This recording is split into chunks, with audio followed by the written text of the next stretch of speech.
Imagine this scene. You're at Dodger Stadium, packed to the brim. End of the season, a tight game, 1-run lead, 2 outs in the ninth inning, and then, from the bullpen gate, a figure emerges like something straight out of an action movie. The velocity flashes on the screen, 104.4 miles per hour. Mason Miller steps onto the mound, and he's not here to chat. He's here to close, to intimidate, to seal victories. The opposing hitter has no idea where the ball came from. 3 pitches, 3 strikes. Game over. And you ask yourself, was that real? Because it doesn't seem fair that someone can throw that hard, with that much precision, and still be under team control through 2029. Well, it might not be fair, but it's true. That's exactly the name gaining momentum behind the scenes across Major League Baseball. The name that could become the next great heist or the next great risk. In the trade market, Mason Miller of the Oakland Athletics. And the rumor heating up front offices right now is straight to the point. The Dodgers, reigning World Series champions, are seriously considering paying the price to bring Oakland's missile to Los Angeles. But the price? Oh, the price is not for the faint of heart. Today, we're going deep into the story with calm, thorough breakdown, and the kind of adrenaline only the MLB trade deadline can offer. If you love bold trades, title-defining decisions, and thinking like a general manager, hit that like button, subscribe, and buckle up, because this video dives all the way in. Let's go? Alright, let's get straight to it. Mason Miller is not officially on the market. The Oakland Athletics haven't hung a for sale sign around his neck. But according to the highly respected Ken Rosenthal, that doesn't mean he's untouchable. Quite the opposite. Word behind the scenes is, if a team has the guts and the assets to pay what the A's are asking, they're listening closely. And among the teams Rosenthal mentioned as possible suitors, one stands out immediately: the Los Angeles Dodgers. Alongside them, the Phillies, Mariners, Yankees, and Padres are also in the mix. But today, the focus is clear. If there's a team with the strength, farm system, and aggressive mindset to make this happen, it's the Dodgers. So why Miller? Simple. The guy is a monster. An elite closer who's regularly hit 104.4 miles per hour. But it's not just velocity. He's got command, presence, pitch variety, and maybe most valuable, years of team control. After 2025, he still has 4 more years under contract. This is not a rental. This is a long-term investment. A player you plug into the back of your bullpen and forget about that role for half a decade. Why would the Dodgers do this now? Because the window is wide open. The team just won the World Series, but knows how hard it is to repeat. And with Tanner Scott dealing with injury issues, the bullpen has taken a hit at the worst possible moment in the calendar. The rotation is stable. The lineup delivers. But the 9th inning has become a question mark. Enter Miller. He wouldn't just solve the present. He'd reinforce the future of one of the best teams in the league.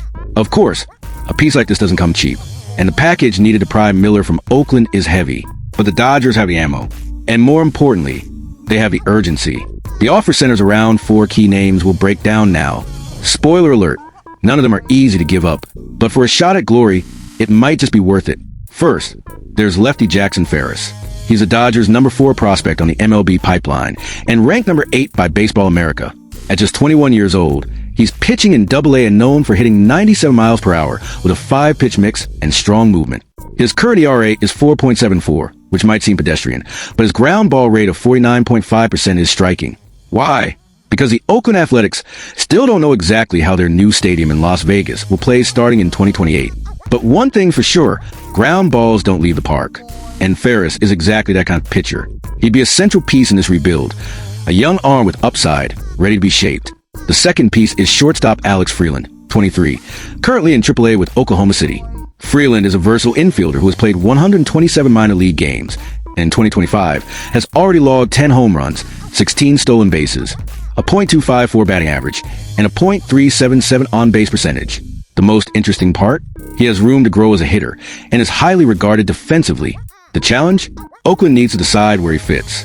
Jacob Wilson currently holds down shortstop and made the All-Star team, but Freeland has experience at second and third base. With Max Muncy and Zach Geloff manning those spots, it could be a puzzle. Still, in a team still looking for its identity, Freeland could be a very workable fit. The third piece is more intriguing. Kyle Hurt, age 27, who's out for the season after elbow surgery. But here's the key. The A's have no problem acquiring injured players as long as they offer future value. And Hurt does. He's a high strikeout reliever, 152 Burmese shots in 92 innings in 2023. Yes, he gives up too many walks, but if he recovers well from surgery, he could be a key bullpen piece. Maybe even follow Miller's path. Starter injury, reliever dominance. Finally, we have Ryan Ward, a lefty hitting outfielder. At 27, He's been on fire in AAA with 26 home runs in 2025, after hitting 30-plus in each of the last 2 seasons. His batting average sits at .314, and his strikeout rate is a modest 19.4%. In short, consistency, power, maturity. Ward is Rule 5 eligible, which means Oakland to grab him is a safe bet. Perhaps even their next Brent Rooker. With so many outfielders on the Dodgers roster and more rising to the ranks like Josue DePaula and Zaire Hope, Ward's path to MLB time in LA is blocked. But in Oakland, he might thrive. Now, it's important to understand Oakland's trade tendencies. In the Matt Olson and Sean Murphy deals, they favored players who were close to MLB ready. This proposed deal fits that mold. Ferris and Freeland are almost there. Hurt isn't far behind, and Ward could contribute immediately. The Dodgers' more hyped prospects, like DePaul and Hope, are younger, raw, and less likely to make an immediate impact. And that doesn't line up with Oakland's current timing. They're about to change cities, stadiums, and direction. They need players who can ease that transition, not long-term gambles. So the big question, is it worth it for the Dodgers? That depends on how you answer this. How many Mason Millers are there in the world? Because what we're seeing, honestly, is one of the only young, dominant relievers with a long, affordable contract who might actually be traded. This doesn't come around often. And more than that, the Dodgers are exactly the kind of team that makes this move. When they know a championship is within reach, they go all in, whether it's trading for Mookie Betts or signing Shohei Ohtani. And while this package from Miller will be costly, it solves a very specific problem, the playoff bullpen. Because we all know, one bad inning in October can undo an entire season. Having a closer like Miller is a luxury insurance policy. For Oakland, it's risky, yes, but if done right, it could be the start of a stronger rebuild. Hurt could become the new Miller. Ferris might slide into the rotation. Freeland could solidify the infield. Ward might become the power bat they need. And in the process, the A's free up payroll and reshape their roster as they head toward Las Vegas. Of course, all of this is still speculation. The trade hasn't happened. But with the deadline approaching, the back channels are buzzing.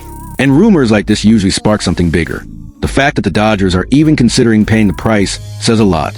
And depending on how Scott's recovery goes over the next few weeks, Oakland's phone may start ringing a lot more. And you, the fan, would you make this deal? Would you give up Ferris, Freeland, Hurt, and Ward for Miller? Or would you wait for a cheaper opportunity? Is there even an alternative?